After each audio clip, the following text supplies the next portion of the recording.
Budapest and beyond!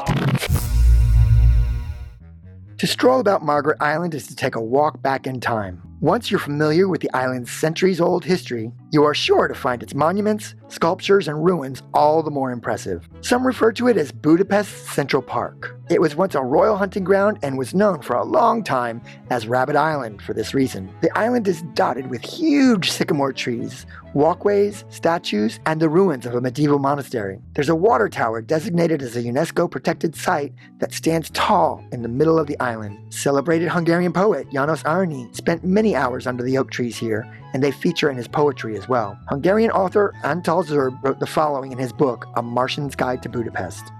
Margaret Island. It is in this narrow park where you can see the Danube sparkling both to the left and the right, the flow of impermanence between the almost two beautiful flower beds, and amongst the lower and upper restaurants. This is where we go to be children, and this is where we go to grow old. The park holds 2 swimming pool complexes, a petting zoo, an open-air theater, 2 musical fountains, and many secluded places for a bit of romance. It really is an escape from the city in the middle of the Danube River.